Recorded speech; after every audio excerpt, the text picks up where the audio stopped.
Assalamualaikum warahmatullahi wabarakatuh. Halo teman-teman, perkenalkan nama saya Hasna Fikih Hanai. Kali ini kita akan mempelajari tentang pengembangan bahan ajar PKN di SD berbasis budaya. Nah, kira-kira apa yang kalian ketahui tentang bahan ajar itu? Yuk kita cari tahu.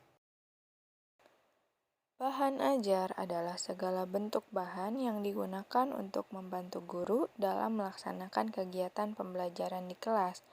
Bahan yang dimaksud bisa berupa bahan tertulis maupun bahan yang tidak tertulis.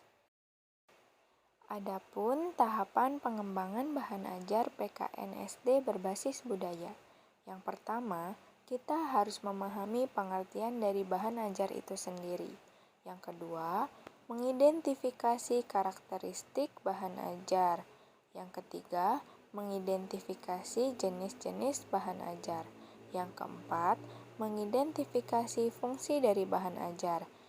Yang kelima, mengidentifikasi kompetensi PKN yang akan dikembangkan.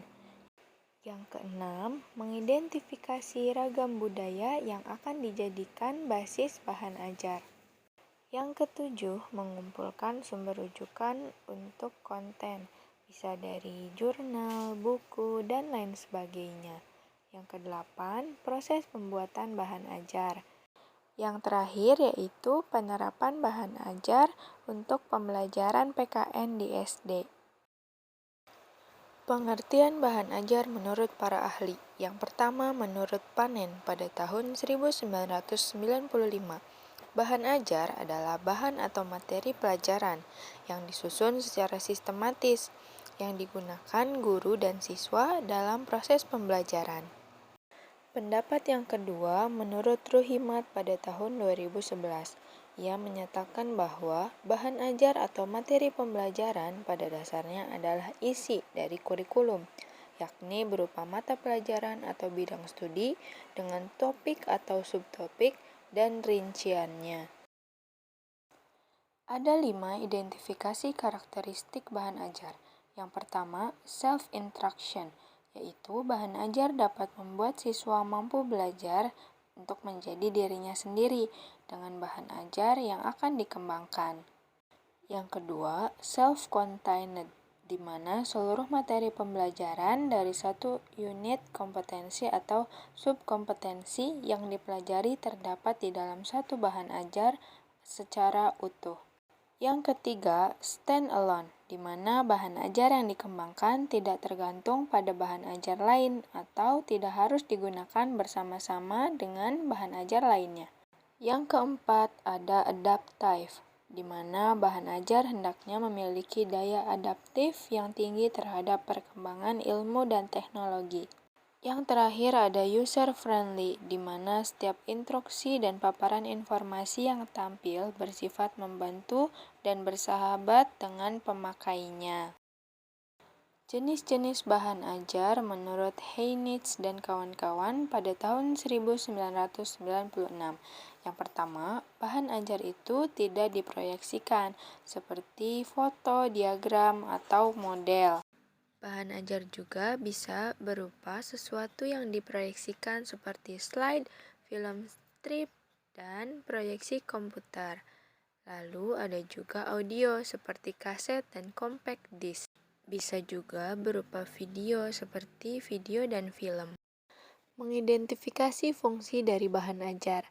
Fungsi bahan ajar atau media dibagi menjadi 3. Yang pertama ada klasikal, yang kedua ada individual, yang ketiga ada kelompok.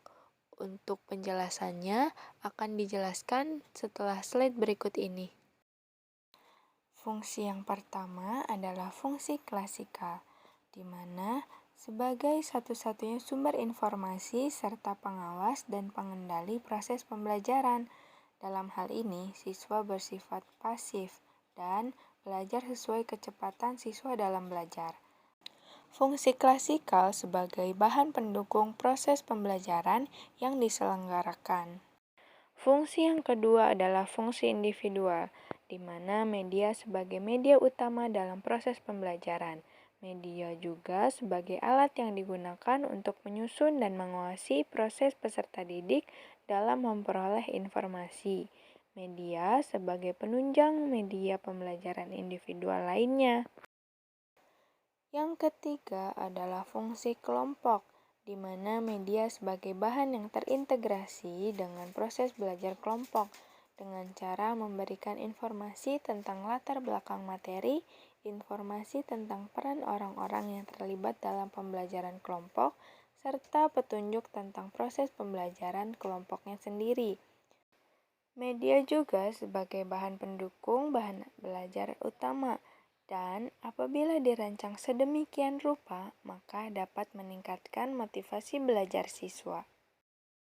Adapun identifikasi ragam budaya, yang pertama bisa mengidentifikasi upacara adat, yang kedua ada pakaian adat, yang ketiga ada rumah adat, yang keempat ada lagu daerah, yang kelima alat musik tradisional, yang keenam ada tarian tradisional, yang ketujuh ada senjata daerah, yang kedelapan adalah makanan khas daerah. Identifikasi sumber rujukan bisa dari buku, jurnal, internet, majalah, koran, serta dokumen-dokumen lainnya. Adapun proses pembuatan bahan ajar, kita harus memastikan tidak terjadi kesalahan dalam membuat konten. Pastikan jenis bahan ajar harus sesuai dengan karakteristik siswa. Pastikan sumber rujukan juga sesuai dengan konten dan kompetensi. Pastikan juga konten sesuai dengan kompetensi yang akan dikembangkan. Yang terakhir, kita memastikan ragam yang dipilih adalah ragam budaya Indonesia. Bahan ajar bisa diterapkan dalam proses pembelajaran. Bahan ajar tersebut masih terbuka, selalu direvisi terus-menerus. Bahan ajar itu juga melalui proses pembelajaran yang bermakna, penyesuaian dengan lingkungan sekolah dan lingkungan siswa. Cukup sekian penyampaian dari saya, semoga ilmunya bermanfaat. Kurang lebihnya mohon maaf. Wabillahi taufiq wal hidayah. Wassalamualaikum warahmatullahi wabarakatuh. Sampai jumpa.